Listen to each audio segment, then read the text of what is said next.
यहाँ लूत अलैहिस्सलाम की कौम का भी जिक्र किया जाए तो लूत अलैहिस्सलाम की कौम का जुर्म भी यही था कि इन्होंने भी अल्लाह की दावत को तस्लीम नहीं, बर्दाश्त नहीं किया। आपको मालूम है ना लवातत ये कितना बड़ा जुर्म है।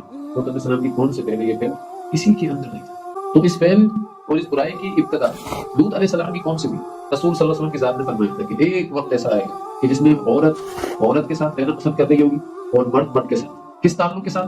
जो मियां बीवी का ताल्लुक होता है उस ताल्लुक के साथ रहना पसंद कर रहे हैं। औरत को मर्द से कोई गर्ज नहीं होगी, मर्द को औरत से कोई गर्ज नहीं। और ये कुर्बे क़यामत होगा। ये अल्लाह के नबी सल्लल्लाहु अलैहि वसल्लम ने फरमाया तो हो रहा है। जब उन्होंने देखा बाहर वाले लोगों ने, भाई ये बाहर आने वाले लोगों में से नहीं है तो भाई इसका किया क्या जाए। उन्होंने पार्लियामेंट से बिल पास कर दिया। अब ये कानून हो गया वहां पर।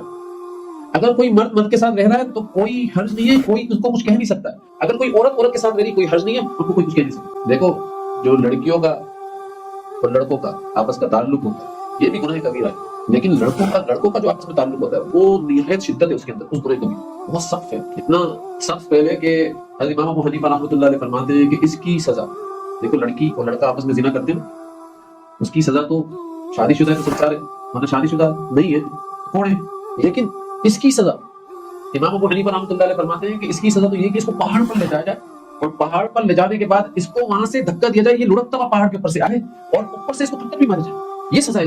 क्योंकि लूत अलैहिस्सलाम की जो कौम की सजा अल्लाह ताला की जात ने बयान फरमाई है कुरान के अंदर, वो यही बयान फरमाई। क़ालू इन्ना उरसिलना इला क़ौमिन मुजरिमीन लिनुरसिला अलैहिम हिजारतम मिन तीन इब्राहिम अलैहिस्सलाम के बाद जब फरिश्ते आए ना और इब्राहिम अलैहिस्सलाम पूछ रहे हैं उनसे, तो फिर उन्होंने बताया कि भाई हम तो जो मुजरिमीन कौम है ना उसको हलाक करने के लिए आए मज़ाक के फरिश्ते, और हम हलाक भी कैसे करेंगे, हम उनके ऊपर पत्थरों की बारिश करेंगे। अच्छा पत्थरों की बारिश भी कैसे करेंगे, ये भी अजीब बात है। मुसव्वमतन इंद रब्बिका लिल मुस्रिफीन, हर पत्थर के ऊपर जिसको जो पत्थर लगना है उसके ऊपर उसका नाम लिखा हुआ होगा, किसी और का पत्थर किसी को नहीं लगेगा। जिसको जो पत्थर लगना है ना उस पर उसका नाम लिखा हुआ, ये भी अल्लाह ताला की जात की तरफ से थे। तो जिब्राइल अलैहिस्सलाम कौम लूत को लेकर हवा गए और ऐसे ऊपर लेकर कि पहले आसमान तक पहुंच गए। और यहाँ तक आता है कि पहले आसमान के जो फरिश्ते हैं ना उनको भी उनके जो मुर्गे थे, मुर्गियां थी, उनकी आवाजें आना शुरू हो गई थी, इतने करीब हो गए थे। और वहां से जाकर उन्होंने उन सब लोगों को उल्टा पलट दिया है, छोड़ा। 30,000 की फुट की बुलंदी से अगर कोई नीचे गिरे तो क्या हो। ये तो बहुत ज्यादा फुट था, इसका तो अंदाजा भी बताया नहीं जा सकता। पहले आसमान में बादलों की बात नहीं कर रहा हूँ, आसमान की बात कर रहा हूँ। मुझे और आपको तो आसमान